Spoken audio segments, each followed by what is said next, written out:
Hadis bin Abbas radhiyallahu anhu maqala lamma nazalat wa anzir asiratakal aqrabin wa rahtaka minhum al-mukhlasin sampai ayat wa rahtaka minhumul mukhlasin ya. Jadi wa anzir asiratal aqrabin ya. Lalu kemudian Nabi sallallahu alaihi wasallam kharaja Rasulullah SAW hatta sa'ida Safa. Nabi keluar lalu naik ke bukit Safa. Fahadafa. Ya, lalu beliau berseru. Ya. Ya sabahah. Ya. Ini artinya itu telah tiba waktu pagi. Berangkatlah gitu. Artinya panjang ya. Ya sabahah. Jadi beliau naik ke bukit, teriak supaya teriakannya itu didengar oleh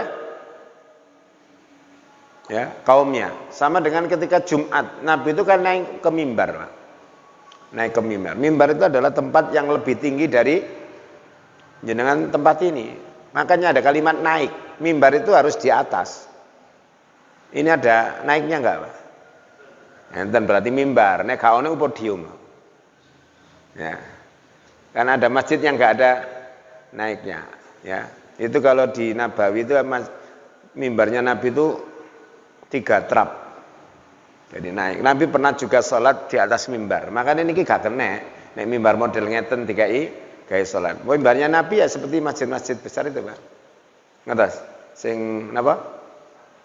3 trap nih. Ya. Napa diganti niki monggo nek sampean ganti. Ya. Gak perlu.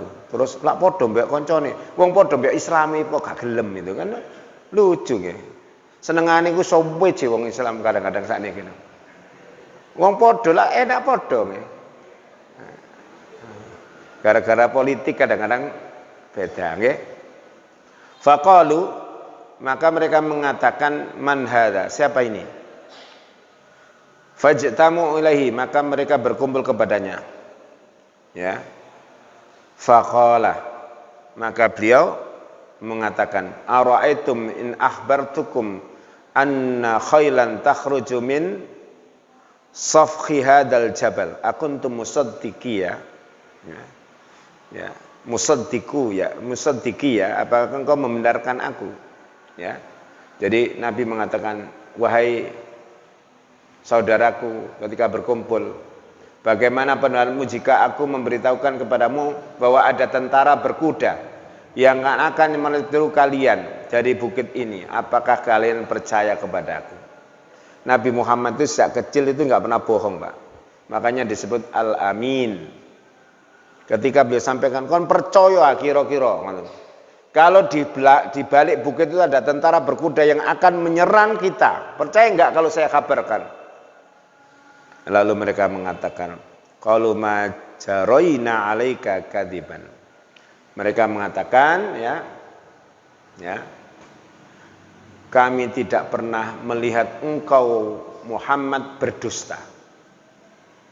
Niki sing nyampekno wong sing gelare Al-Amin diketahui oleh kaumnya, diketahui oleh kerabatnya, Nabi Muhammad itu tidak pernah sama sekali berbohong. Jelas kabar ini ku benar. Ini kan isyarat kira-kira akeh sing mlebu Islam karena mereka mengatakan saya tahu kalian tidak pernah berbohong. Kamu tidak pernah berbohong. Kayak kan wis pintu hidayah koyo gampang lah nggih. Ya. Terus apa prosesnya? Qala fa inni nadhirun lakum baina yadi adzabin syadid. Aku adalah orang yang memberikan peringatan kepada kalian bahwa besok akan ada siksa yang sangat pedih. Dia Rasulullah SAW cerita tentang hari kiamat, tentang hari bangkit, bahwa manusia akan mempertanggungjawabkan apa? Segala amalnya. Dan kalau dia ingkar kepada Khaliqnya, maksiat kepada Tuhannya, tidak mau menyembah kepada Allah, dia akan diadab dengan adab yang sangat pedih. Itu kan keyakinan kita bahwa di hari kelak akan ada pembalasan. Itu akidah kita, akidah para nabi. Nah, ketika ngomong ngeten, Siji, Pak. Padahal wis jelas sing ngomong ora tau goroh. Dia saksikan sendiri, mereka lihat Nabi Muhammad orang yang sangat jujur, akhlaknya sangat baik, tidak pernah menyakiti orang. Cara mubalek itu wis manusia sempurna, ngerti nggih? Insan al-kamil, manusia yang sempurna. Beda dengan saya, beda dengan mungkin ustadz-ustadz yang lain.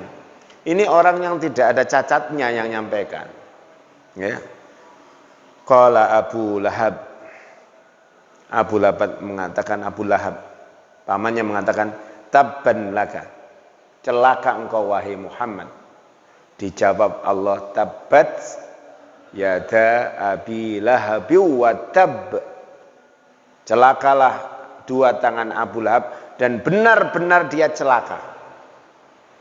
Ya. Ini dijawab Allah Ta'ala. Ma jama'atana illa lihada. Kamu ngumpulkan kami itu hanya untuk ngomong seperti itu dah. Gak penting itu, maknanya ya. Gak penting itu. Summa qama. Kemudian dia berdiri, ya. Abu Lahab berdiri pergi. Gak ngereken. Ini kan satu keadaan yang menyebabkan terhalangnya petunjuk Allah Ta'ala. Karena dia belum mendengar secara utuh sudah pergi, ya. Nah, karena dia sudah meyakini tidak akan ada hari pembalasan. Seharusnya ada diskusi, ada sesuatu. Kan banyak orang yang masuk Islam gara-gara diskusi, gitu. Bahkan ada banyak orang yang masuk Islam gara-gara bacaan Al-Quran. Makanya jangan enten Quran diwaca kon fastami'u lahu wa ansitu. Dengarkan dengan baik dan diamlah. Napa la'allakum turhamun, supaya kamu dapat rahmat, ya. Ada banyak orang yang masuk Islam gara-gara azan. Wa idza dzukirallahu wajilat qulubuhum, ya kan? Dan azan itu muncul di saat-saat sekarang ini. Kalau kita lihat YouTube, di Eropa itu muncul dari balik awan. Enggak ada masjid tapi terdengar azan di mana-mana. Ya. Itu bukan cerita bohong itu. Lalu Allah menyatakan fanazzalat tabbat yada Abi Lahab wa tab. Abu Lahab itu orangnya tampan sekali, Pak. Istrinya sangat cantik. Ya. Gelar istrinya itu Ummu Jamil gelarnya. Ya. Kunyahnya itu Ummu Jamil. Ibunya kecantikan, saking ayune. Sing lanang ganteng, sing wedok ayu. Tapi kemana-mana Rasulullah pergi selalu dengki, ya, selalu difitnah terus. Makanya kedengkian terhadap keponakannya ini yang menghalangi hidayah. Makanya dengki itu angel, Pak. Uang niku nek wis dengki, gak seneng mbek uang. Masih ngomong bener ya dianggap salah. Masih ngelakoni bener ya dianggap salah. Ada orang yang dengki pada si A kepada si B. Yang niku sedekah akeh. Dikomentari mestinya dengki ya. Ya napa komentari? Misale nggih, paling ya pamer, mosok sedekah sakono akeh. Ya ngoten ya. Ya. Ketika si fulan itu yang didengki beli mobil, misalkan Pak ya, pandemi ini beli mobil. Waya ya. Pandemi wis duwe angel-angel cek tuku mobil. Paling kredit gak mungkin. Nah, karena sekarang kredit kan dikasih jarak waktu 6 bulan, Pak ya. Sampeyan kredit sekarang 6 bulan baru bayar. Tetapi orang yang terlalu cinta juga demikian. Masih sawalah ya dianggap bener aja. Kadang napa? Senang. Ada orang misalkan secara syariat betul-betul dia melanggar minum misalkan, atau dia tidak sholat. Ada orang yang menganggap dia wali gitu, sholatin nang Mekah misalkan gitu ya. Itu karena saking apa? Senengnya. Kadang-kadang minuman yang diminum itu dibilang ikut berubah nang tenggorokane dadi air putih. Ya ono ae. Kalau kita itu menghukumi orang itu ya lewat zahirnya. Ya, nahnu nahkumu bid dzawahir.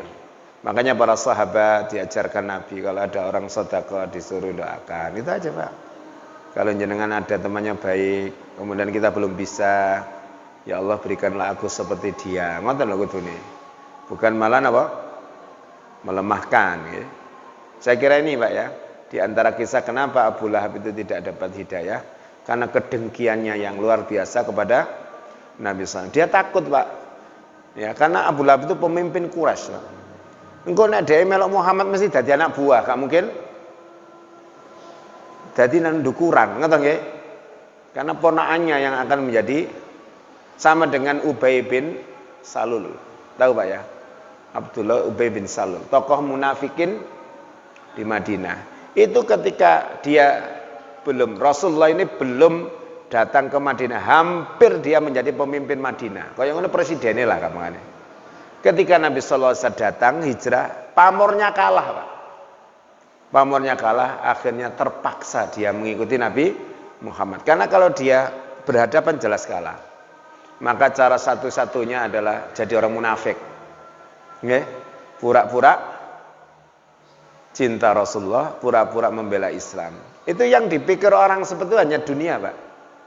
Orang-orang yang kafir itu pikirannya mesti hartaku nanti hilang, kekuasaanku begitu, pengaruhku akan lenyap, kan begitu. Maka sekiranya kita ini tidak punya obsesi kecuali hanya Allah Ta'ala, insya Allah hidayah masuk Pak. Jenengan kali kula niku wayahe mulang ya mulang, wayahe diulang ya diulang, ngoten ae. Nggih. Misale kula sakniki jatahe napa? Mucal. Suatu saat kula nggih diulang, ya ngrungokno lah apa anjene jatahe diulang. Tidak merasa karena mungkin punya kelebihan terus padahal nang omah ya gak lapo-lapo nonton TV terus ana ngaji mulih ngene. Kula napa sing mulang gak level. Nisor kuadoh. Kan begitu ya? Kecuali begini, memang ada kiai-kiai yang tidak mau hadir di majelisnya muridnya, itu ada Pak. Alasannya biar muridnya leluasa oleh ngomong. Nek dia teko malah gak muni, itu gak apa-apa. Ngertos? Ada kiai yang nggak mau datang itu karena itu. Ustadz Abdul Ghani itu pernah cerita saya, almarhum itu. Ketika beliau ngaji, kalau nggak salah di An-Nur, datanglah Kiai Turhan, Pak ya, Kiai Turhan, porong ya, yeah. Langsung gereweli Pak, akhirnya nyengkir beliau. Nggak apa-apa kalau itu, tapi kalau tidak hadir itu karena merasa lebih nggak level, padahal dia tidak punya kegiatan apa-apa. Hemat saya itu kurang baik. Karena seseorang itu harus mau mendengar dan siap didengarkan dan mau mendengar. Saling imbal. Karena satu orang itu paham ini belum tentu paham ini. Misalkan kelemahan saya itu Pak ya. Sulit menghafal nama-nama orang di Sirah Nabawi. Ngertos? Ceritanya itu tahu. Tapi jenenge ini kula lali.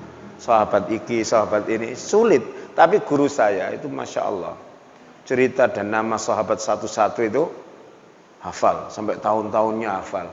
Itu kan kelebihan beliau, tapi dalam hal tertentu lemah, kan katanya gak ono menungsa niku sempurna. Makanya ketika kita sadar ini insya Allah mboten badhe sombong, sebab napa? Ya ngene-ngene ae lho nggih.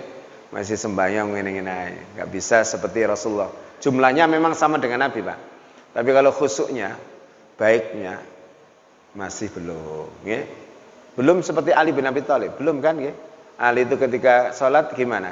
Kena panah gimana? Sholat rumiyin, ya? Engko nek aku sholat jabutono, lah ngoten ya? Ternyata setelah sholat selesai, loh, gak kon jabuti, sampun, ya? Awak dewe dicokot lamuk lho cek krasa, gitu. Nah, ini levelnya masih kita tetap harus belajar terus. Suatu saat barangkali Allah memberikan nikmat seperti beliau, wallahu a'lam, mudah-mudahan nikmat iman, nikmat lezatnya ibadah, nikmatnya beramal saleh, nikmat membantu orang dan yang baik-baik semua diberikan pada Allah kepada kita. Kiranya ini mari kita tutup dengan kafarah majelis. Subhanakallahumma wa bihamdika asyhadu an la ilaha illa anta astaghfiruka wa atubu ilaik. Wassalamualaikum warahmatullahi wabarakatuh.